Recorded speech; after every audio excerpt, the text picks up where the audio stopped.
definitely thank you for your service. I don't think we thank our veterans enough, especially with everything going on in the world. Especially mental health is a big thing. So we appreciate all It of is. you. So, anyways, we are here. First episode.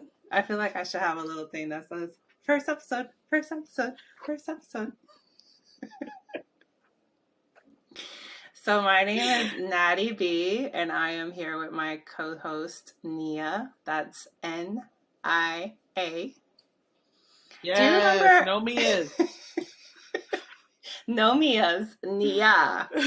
Do you Yes. remember when we worked at Coke many, many, many years ago, and you used to call yourself K? K-A-Y? I do. I do. Because nobody would get your name correct, which is Listen, honestly the story of our lives. Because to this day, Right. I say Natalise, and they're like, Natalie?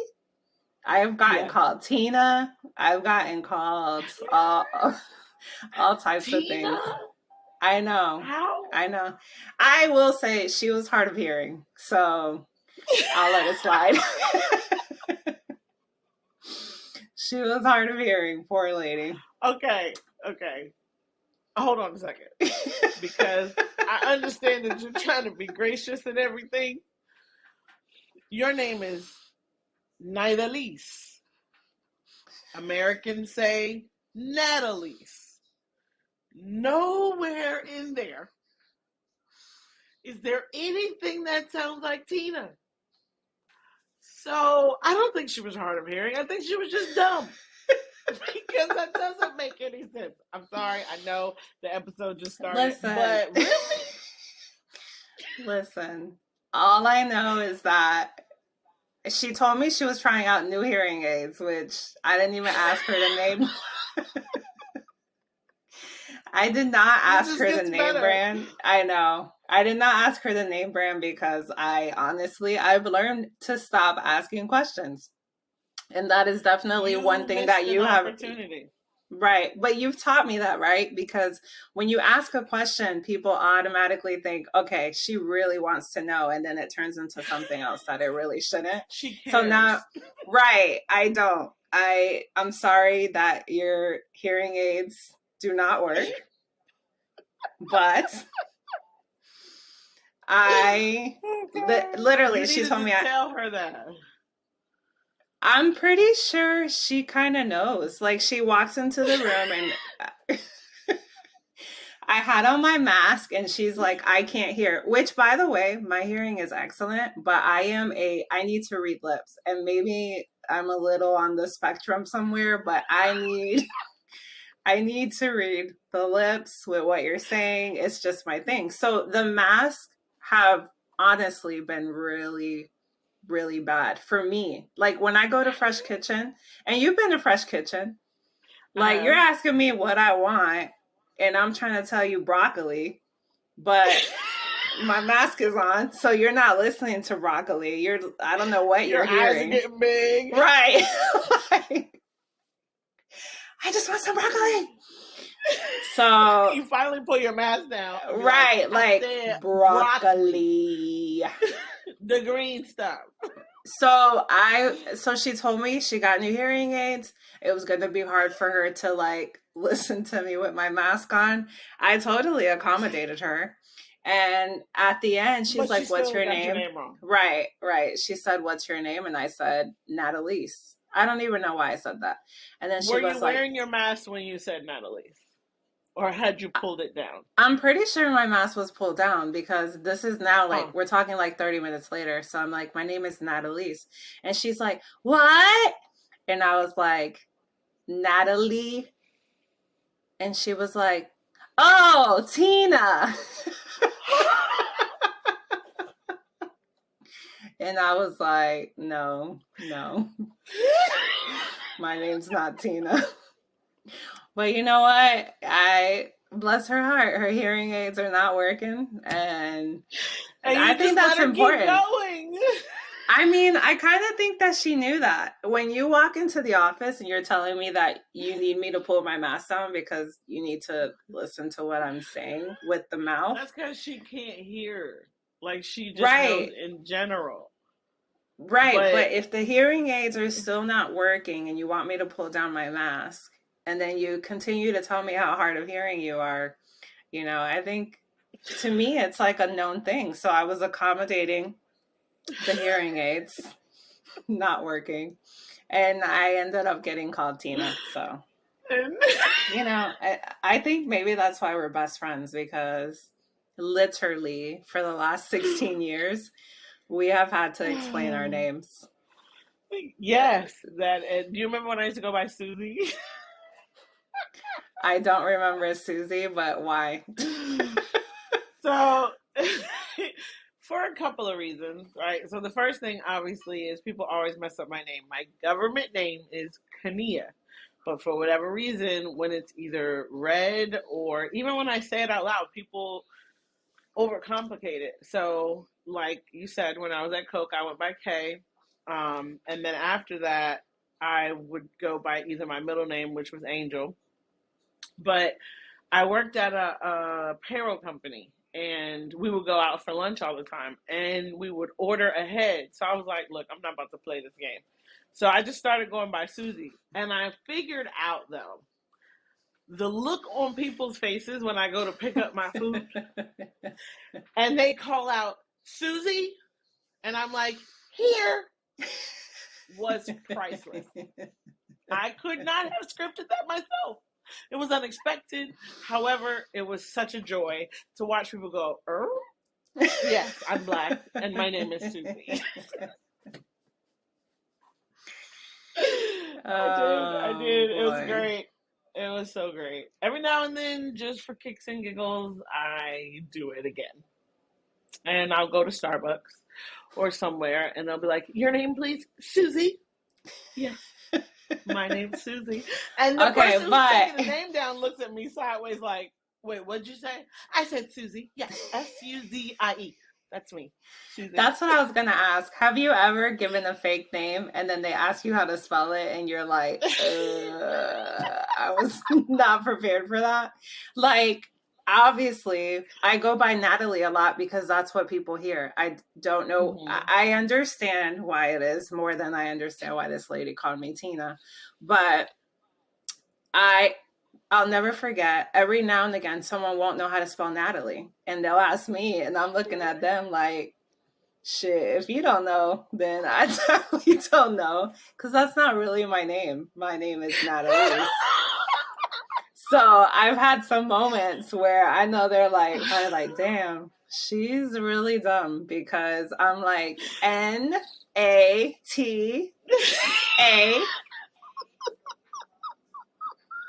Oh my god. That's just It so still via happens to this day. epithet. I'm looking at them like, how do you not know how to spell Natalie? And they're looking at me like, how do you not know how to spell your name? Right, But I've right, come to right. the realization that I love my name. It's unique. And I'm so thankful that, my mother named me this. But I do not have the patience to explain my name anymore. So you know what? Call me Tina, call me Natalie, and then ask me how to spell it. I do not have the patience to explain, no, it's not Natalie. Then I have to say it's Natalie's. And then they're like, oh, how do you spell that? And then I spell it and it's like, oh, that's pretty. So for a long time I had this sentiment of, that's my name and you're going to have to figure out how to say it. You're going to have to figure out how to spell it. But as I've gotten older, I just really don't give a damn It's anymore. not I'm worth the like, you know trouble. what? It's not like it literally takes so much to explain. And then it's like, I probably will never see these people again. So the core group of people that know me know how to spell my name and Right. whatever the case may be. Some people go out of their ways to try to figure it out, which I appreciate that also. And then but I don't have the energy to sit there and explain why, how to spell my name, and then I have to explain, well, where did it come from? And then it just again leads back to when you ask questions or when you explain something, it turns into this whole thing that it didn't really need to turn into. So, yeah. So I want I to talk understand about, you.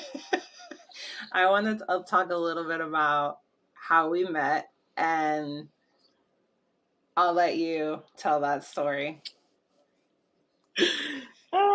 So we met. It's so crazy because I literally know the date. And I don't know why this date sticks out of my mind, but whatever. So May 6th, 2006, which was our first day at Coca-Cola Enterprises.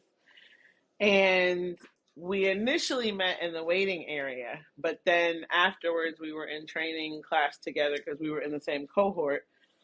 And one day we're going around the room. It was probably like what, 12 of us, I think, in Yeah. one class or It something like that. honestly, even maybe less, because there were the Yeah. Rays, Shelly, Dalton, and if there was anybody else in there, I really don't remember them. So I would probably say about like six or So seven of maybe us. 6 to 8, right? Yeah.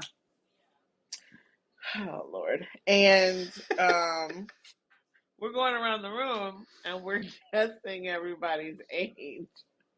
Now, mind you, we had conversations about what we do, what we're into. So everybody knew that I was married, and everybody knew that I had 3 kids. And at the time, I was 25. Actually, I hadn't even turned 26 yet. Oh, and we're going around the room, and they asked Naide what. I was like, "How old do you think I am?" She said, 33. I was like, "I'm 25." And she was like, "Oh my God, I'm so sorry. You were married and you had 3 kids." I was like, "I'm hip. I get it. But do I look 33?" And you were like, "No, no, no, no, no. It's not that you look 33. It's just your life is old." And I was like, I like her. You know Which what? is She true. speaks the truth. I was 19 at the time, no kids, like working 2 jobs. And I get hired at this company with all these older people, like, excuse me, different. By older, I mean All like these different older walks of people. life. And Different there walks were of because life. the Rays were in there like mid. I think Miss Yes. Ray was mid 50s and Mr. Ray was pushing Damn 70. near. Exactly. Yeah. So And then yes, that everybody is else, true. Shelly's older than me. I was the youngest one She's there. older than me too.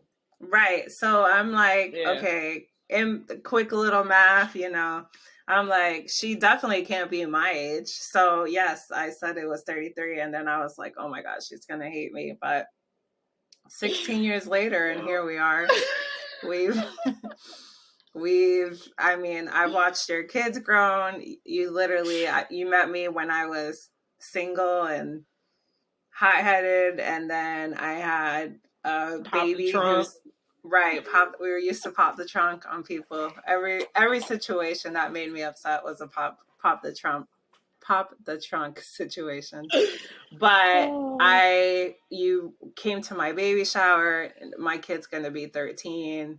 I mean, you've been through every aspect of my dating life, and you married me. So I think that little guessing your age wrong really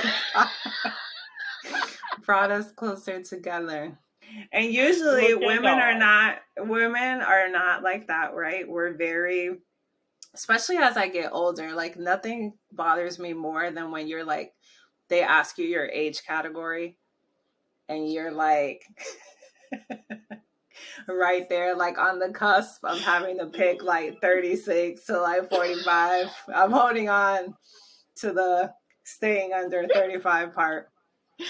You know what's But crazy is I don't feel that way. And I think it's because I had kids so young, right? So I didn't know if I was gonna make it. I mean, I'm just keeping it a buck. I didn't know. So I'm really appreciative of all the years I have. And to be honest, though, seriously, when I hit 40, because my baby is 17 years old right now. So again, my kids are basically grown, and I'm in my early 40s. When I hit 40 and realized, like, okay, I have all this wisdom and all these things that I've learned, and I've taken care and mothered these children, and it was like I got to start over at 40. And so for me, when people ask me how old I am, I'm excited to tell them. Number one, most people don't realize how old I am Right. because And that you they have either 3 kids. assume, yes, when Right. I tell them I have 3 kids, Right. they're like, you have kids? And I used to be offended at first. I'm not going to lie. Because when someone seems so surprised that I actually birthed and mothered a child, it was a bit insulting. But I realized it was just because as they saw me in the professional sense or in other places, it wasn't obvious that I was a mother because I do wear many hats and I'm not the person I can compartmentalize very well. And so I'm not the person who's like always talking about their kids while at work or always talking about Right. work while with kids, that kind of thing. Wherever I Right. am, I'm very present. And so a lot of people didn't know that I had kids. And so when I tell them I have kids, again, their thought process is I'm around their age. They may be, early to mid 30s. And so if I do have children, then they're small children. When I say I have a 22-year-old, they're like, what? Wait, I'm sorry, what did you say? Yes, I do. I have a 22-year-old. And they're I will like, say that too. Yeah. And you know what? I absolutely do not get offended when, especially because I work with a lot of, not even that I work with a lot of older people, I interact with older people all the time. And I feel not only in every aspect of life, but especially being at the doctor's office. And yeah. they'll like start talking about their kids or whatever. And I'll be like, oh, yeah, my daughter's going to be 13. And they're like, what? And I'm like, yeah, Mm-hmm. oh, when did you have her? And I'm like, 13 why does years that, ago. Like, what? This what is does not that have to rocket do science. with my age? Like, and they're like, So, oh, funny story. Sorry, I don't mean to interrupt, but you were talking about the stupid questions that people ask about your children. Uh-huh. So, I'll never forget again. So, when we met, I was 25, about to turn 26, but I had been married for like 5, 6 years, and I had 3 kids. And I can't remember where I was, but I went somewhere and they were like, oh, you have 3 kids. And they had the nerve to say, all from the same person?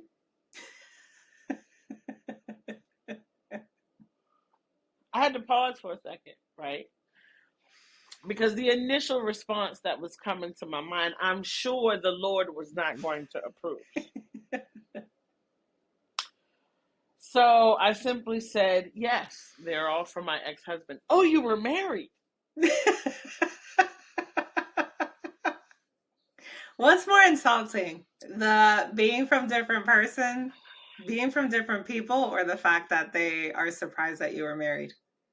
It's difficult for me to separate the two. They're just compoundingly insulting.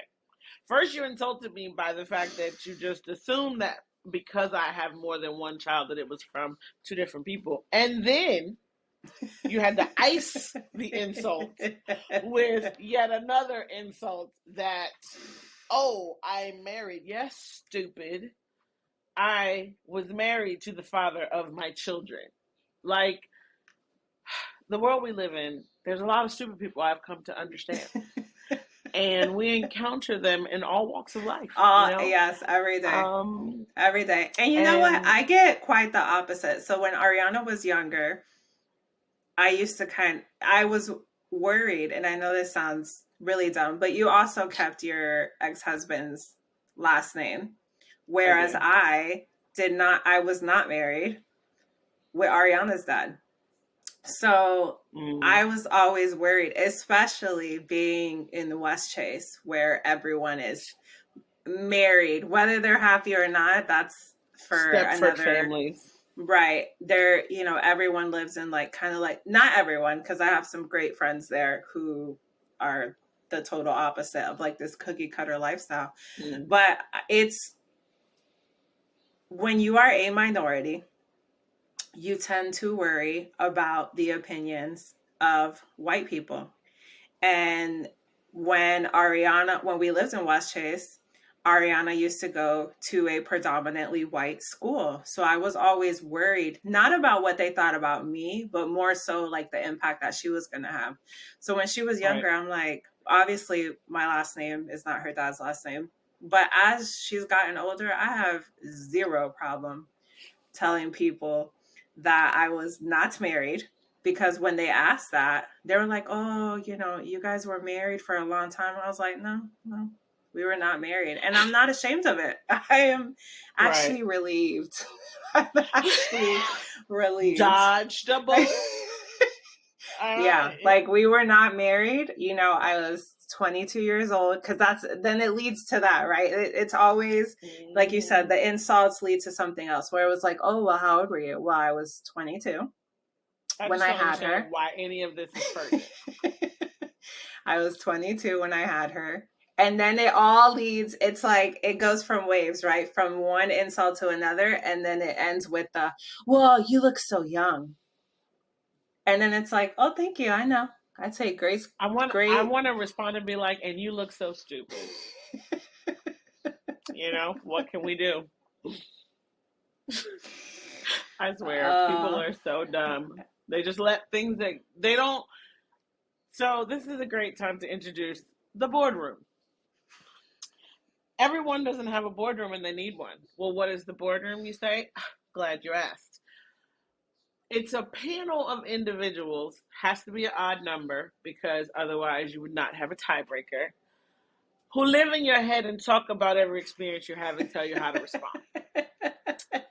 Now, I believe, obviously, this concept was given to more than one person because there's a movie called Inside and Out, I believe. It's a cartoon movie, which basically is a great depiction of the boardroom. right. And people should use their boardroom before they open their mouths and speak, because there's likely someone in there that's like, you probably shouldn't say that to that person.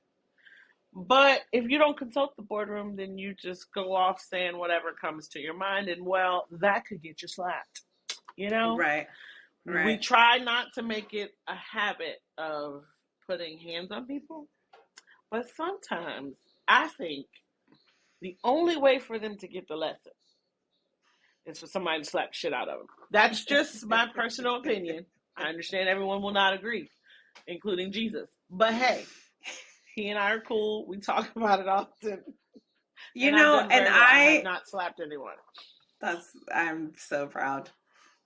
But I will say that sometimes when I'm put into these situations, I'm like, damn, was I ever that ignorant to think that some of the things that these people tell me are okay? And the answer I was is that not. I really do not believe, like, everyone's like, oh, everybody was dumb and stupid. And That's yes, a did I lie. make some, No. well, Your no. dumbass is way dumber than me. I never did that. And what I will not allow is for you to suck me in to your stupidity saying that it affects everyone the same. That is not accurate. Okay? There are No, other and people in this world who are dumber than us. You know it. right, right. But I also think like dumb and stupid to me is like, or dumb and young, and or stupid and young, or whatever. To me, yes, I will say that, like all of us, we all make decisions. I mean, Right. how many times have you not said, wow, if I knew what I knew back then? And you talk to kids like that as well. But I don't think I was ever that ignorant. And that is No. the issue that I have. I'm like, I literally have these moments where I'm in these conversations and I'm like, How I did I have get like an here? out of body experience. And I'm like, how did I get here? Why do you think this is okay? That's really what I want to know. Like, why do you think that saying this to me is okay? Why, what? And then I look at myself, I'm like, did I invite this? Like, and the answer is, we need to stop being a society where we just like let people slide on things. Like, it's Mm-hmm. okay not to invite someone somewhere.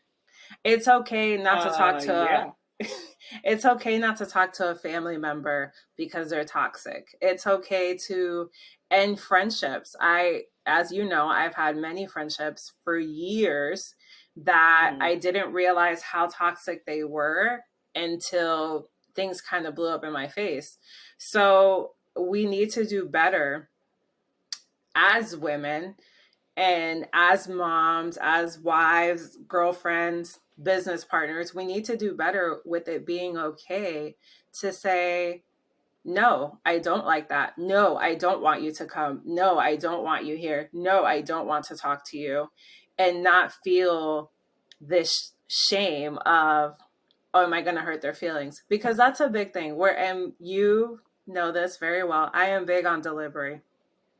I Mm-hmm. have zero problem with someone being raw, real, uncut, and telling me like it is. I do have a problem with someone doing that and being disrespectful. And I Right. think that as society, we are so, we get offended by everything. And it shouldn't be that way. It should be okay to tell your kids no, or to say, hey, I don't want to come to this, or hey, you're not invited to my wedding. Like, I got Oh God. all types of commentary about my wedding. Like, my Ryan and I's wedding was, first of all, self sponsored.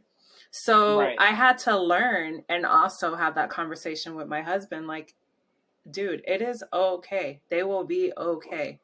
So that brings us to why we're creating this platform to speak and to say what we want, and to, everybody has a voice. And I think for a Mm-hmm. long time, the both of us, because we've had multiple conversations about this, we've kind of been not only in relationships that have tried to dim our voices, Mm-hmm. but not just romantic relationships, but Right.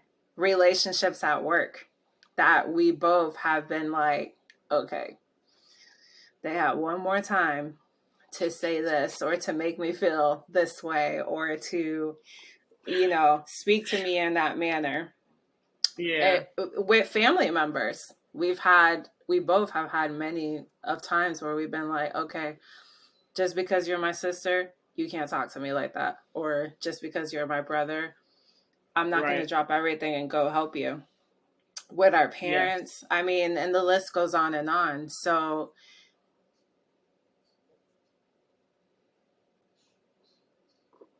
It's mainly, yeah. So I can tell you that I've learned a lot about relationships over probably the last 7 to 8 years of my spiritual journey. Because I learned that no matter whether it's a romantic relationship, whether it's a parent child relationship, or siblings, or best friends, or coworkers, that relationships of all kinds need boundaries, right? And I do think that as a society, we teach independence and encourage everyone to set boundaries, yet the same people who teach you that don't often adhere to the boundaries, or don't expect that you're going to that the boundaries will be respective of them, that they have to adhere to the boundaries as well. And so I know personally, I've gone through a period where I learned, okay, I needed to set boundaries to protect myself and to be the version of me that God created me to be, and not allow people to use me or do whatever they wanted. But at the same time, I mean, I'm an empath, so I can feel the emotions of other people, which means that now the same person who's telling me, hey, Nia, you need to set boundaries and you need to do this and do that, it's all fun and games until it includes them. And that puts pressure on that relationship. And I wasn't always strong enough to be able to say, you know what, I'm willing to lose this relationship to preserve the one with myself, to right, preserve my boundaries. And the things that I've learned and the wisdom that I've acquired over these years says that at the end of the day, I have to do what's best for me. And every decision that I make, I have to make in reference to, when I stand before God, what is he going to say? Is he going to say that he knew me? Is he going to say that I did well, that I have taken the gifts that he's given me and used them the way he intended for me to use them? No one else will be there with you, right? So for me, the revelation of, so that that conversation that I plan to have with God when I get to the gates goes the way I want it to go, I have to implement these boundaries, because there's no one here that'll be with me to say, well, she didn't do that because of me. He not about to care. Like, no. And to be honest, what people also don't want to acknowledge, because this is the B side, we're going to talk about what everybody don't want to talk about. If you in line before me, you may not be available to come and be my advocate, because I don't know what you're doing. And Right. that's a reality, that you don't Right. know what people are doing in their private lives or whatever. So we allow these relationships to so much influence and impact our decision making, when the truth of the matter is the only relationship that should impact your decision making is the one you have with Pops. Just that simple. And that relationship, once you get it right, makes it easier for you to have all the other relationships with the necessary boundaries and parameters that protect you and protect them. But we don't teach that to our young girls, right? We don't teach that to our young boys. We teach them to get as much as they can get, be as independent as they can. We don't teach them to help one another, to be a community, to lift each other up. And then we're wondering why, as a world, globally, all there is fighting and war. Right. Because that's what we teach. We teach you got to get as much as you can, even if it means forsaking your brother to the left or to the right. Right. So it's a Yeah, terrible concept. I know. Terrible. That's a whole nother a whole It nother makes you want to episode. drink. I just want to point out that we're like getting ready to film, and she comes in with the whole alcoholic drink, and I'm over here with my little old grandma coffee because it's time for my afternoon coffee. Listen, But they say alcohol preserves things. So this is research. I am testing a theory to see if I live to like 120 and I'll be nice and ripe.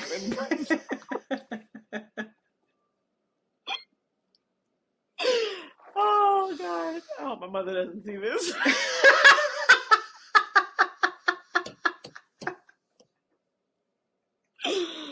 She won't be surprised. No, she won't. I think she's known me long enough to know that sometimes I gotta be told, "You're on speaker." That's how you know what kind of relationship you have. When somebody answers the phone, they're like, "Hey, say hello to everyone in the car. Make sure you know that there are others here." Oh man, good That's times. so real. It's so Good real. times. Wow. so, so yes, Natty BB, tell us a little bit more. I tried to make a little plug for the B side and kind of what this whole platform is designed to be, but why don't you share from your heart, as it was what God gave to you, truly what the B side is meant for? What is this platform designed to do? So I have been told many, many times that my boca is fuego. And for those of you who do not speak the language of Spanish, that basically means that my mouth is fire. So throughout the years, I've had to learn not so much to censor myself, but again, it's about my delivery. I've had to learn that there's a time and place for everything. And honestly, not only being a woman, but also being a Libra, as much as I don't really dabble in astrology, but there are some key things. Number one, I like balance. So for me, I like things resolved. I always have to know why, or I need closure. And I've been like that, as you know, for many, many years. So I wanted to create this community of not only strong women, because I do feel like that. I mean, we are women. So we can speak from experience about being not only a woman, but a strong woman in the year 2022. Because God knows I feel like we're going backwards, like by the day, with what's going on in the world. So for me, the B side is the side that nobody wants to hear. We, as mothers, as minorities, as businesswomen, as intelligent people, I feel like we're judged because we do have wants and needs. And it's okay to talk about sex. It's okay to talk about, what your desires, and I'm not specifically talking about in the bedroom, but your desires in life. I've met so many women who die when they become mothers. And what I Mm. mean by that is they put their entire lives around their children, which is not a bad thing. I mean, God knows my daughter is, I will beat up a little kid if I have to when it comes to my child. Okay. We will beat up a little kid when it comes to your child. Mm-hmm. Yes, I just needed to clarify that. Go ahead. But I'll be the first one. And God knows that I have come a long way, but I will quickly revert back a couple steps when it comes to my kid. However, I have learned that being a mother is only one role that I play. I am Natalie's, which means I am 35 and I am a woman, I am a wife, I'm a mom, I'm a dog mom, I'm a best friend, I'm a daughter, I am a business manager. I do all these things, but if I'm not happy, my house is not happy. And I have had to learn that it's okay to get dressed and put on makeup and sit around the house all day. It's okay to go work out at the gym and not feel bad that you left your family alone for an hour. You have to Right. have something, there has to be something that you strive to live for that's not just your children. And I've had to learn It's that because interesting. for, God, Sorry, I didn't mean to interrupt, but I'm listening to you talk, and I'm listening to the wisdom that comes from you, and realizing that my journey took me to a place where I was one of those people, if it wasn't for God basically pulling me out of that place where everything I did was about my children. I had kids so young that it was hard not to let them be the focus, right? I hadn't established my career. I had my first kid at 19. I got married at 19. So I didn't have anything established before having children and having a husband. So that became the foundation of who I your was, which identity. obviously, yeah, and I know now that that is not what God intended. And like you said, there are so many women out there who don't understand how to balance, right? We being Libras, how to balance who you are and the impact you're meant to have on the world with your responsibilities. For whatever reason, our society has gotten to the point where we depict women as simply the sum of their obligations. We are so much more than that. We have so much more to give the world. And being a mom, being a wife is only a small portion of who God created each and every one of us to be. And so, me and you, have spent a lot of time searching for that path. And I know that, maybe in a future episode, we'll discuss my journey as it pertains to my children. But there came a point in my life where I was no so there came a point in my journey where I was no longer the primary custodial parent for my kids. And basically, I moved back home, and the courts did not allow me to bring my children. And that was a really hard struggle for me, because my whole world was centered around my kids. Everything that I did, all the gifts that I used that God gave me, they were still to the end of making money and being able to take care of my kids. And I'll never forget one day folding clothes, watching a movie, and there was a scene in the movie where the mom was like, I wasn't a good mom. Is that why you were taken away from me? And I had that same thought. And then I started to pray. And God revealed to me that I had done what he needed me to do when it came to my children, that now there were other things he needed me to attend to. And I bring that up because that's not something that is a popular opinion. That as a mom, you could have a greater calling than being a mom. And Yeah. even I struggled to accept that reality, that that was the beginning of my life, that that wasn't meant to be all of it. I wasn't supposed to just, now I've reached the pinnacle, I'm a mom, and now I can die. That wasn't what God had Right. for me. Um, and again, like I said, that's an unpopular opinion. I don't feel like anybody talks about that because our male dominated society says that we as women are supposed to nurture and take care of everybody else, but not ourselves. Right. So on my journey, I've learned that I do have to take care of myself, if nothing else, but for the fact that I chose to give my life to God and be used in his service. I can't be like tied down to everything known to man for my husband and my children, because then God can't use me. So I hope that we get an opportunity to delve in that a little bit deeper. But I agree that, having a platform for us to bring up the subjects that people don't want to talk about, or don't feel like they have someone that they can talk about it with Right. without being looked Without down judgment. upon. Yeah, Right, that absolutely. we can provide Yeah. that judgment free zone to just say what's on your heart. And as people will learn, I am very candid, and I'm gonna say exactly how I feel and what I think, because can't none of y'all check me. So yeah. Right. So yeah, so when I first started to like come up with the name, I was like, okay, I definitely want to incorporate the Natty B, because that's kind of been like, my brand or whatever. When I was at the salon, that was my brand. It's the tag on my car. I've like gone all in.